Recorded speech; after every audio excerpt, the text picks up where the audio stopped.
Baru-baru ini Menteri Keuangan mengatakan bahwa dana pensiun PNS membebani APBN.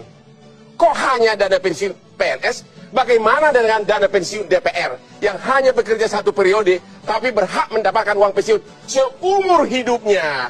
Bukankah lebih bagus dana pensiun DPR ini dihapus dan dananya direlokasikan, dimanfaatkan untuk membantu keuangan APBN agar dana subsidi minyak BBM tidak dihapus.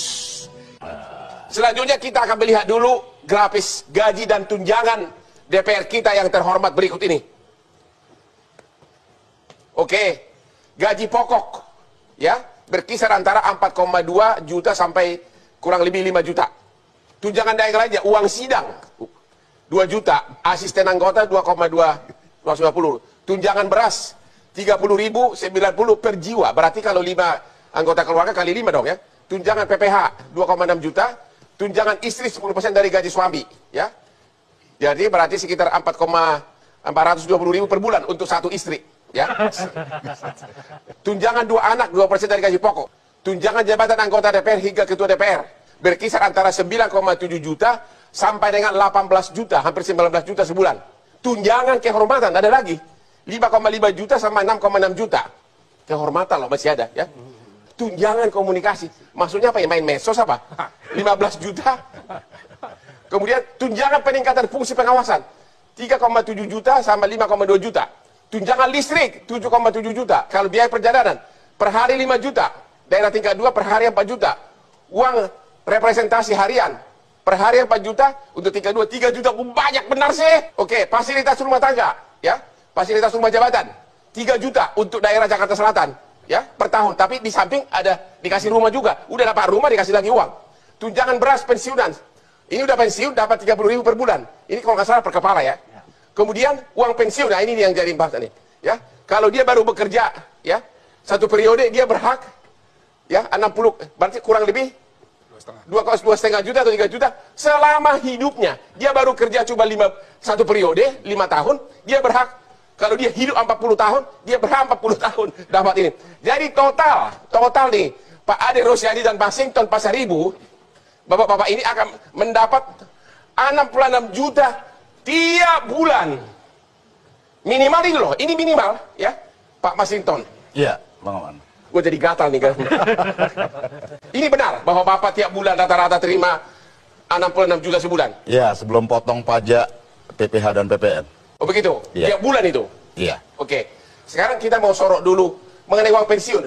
Benar nggak bahwa walaupun menjabat 1 periode atau 5 tahun, Bapak akan dapat uang pensiunnya 2,5 juta atau berkisar antara 2,5 sampai 3 juta sebulan?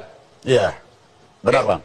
Jadi kalau pensiun, kalau misalnya menjabat berakhir umur 40 tahun, kalau Anda hidup sampai 90 tahun, 50 tahun, APBN akan membayar terus uang pensiun Anda kali ini, Ya, tiap bulan. Dan itu uang pensiun itu bukan hanya terhadap DPR, Ya, tapi juga terhadap pejabat negara lainnya. pejabat negara lainnya. Ya. Cuma pejabat negara lainnya kan, dia memang sudah menjabat dari berpuluh-puluh tahun kan, dari mulai karirnya. Tidak selalu, Bang. Jadi begini, umpama katakan contoh seperti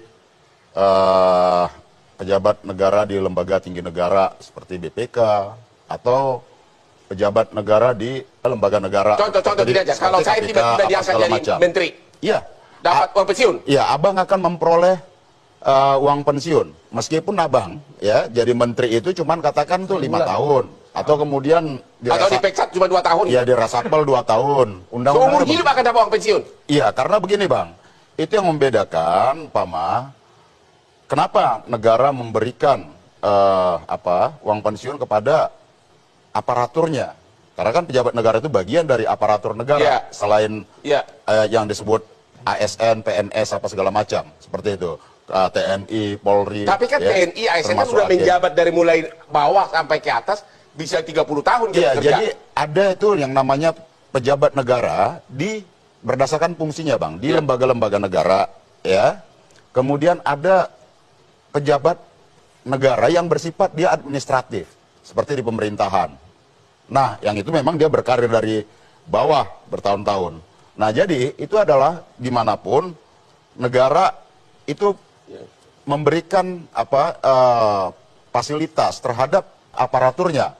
Nah, itu lagi-lagi tergantung kepada keuangan negara. Tetapi yang harus kita lihat kan begini, Bang.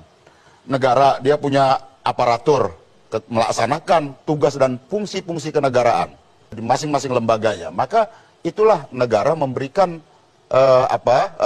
bentuk tanggung jawabnya seperti itu. Menteri Keuangan dengan rapat dengan DPR mengatakan bahwa dana pensiun PNS sangat memberatkan APBN.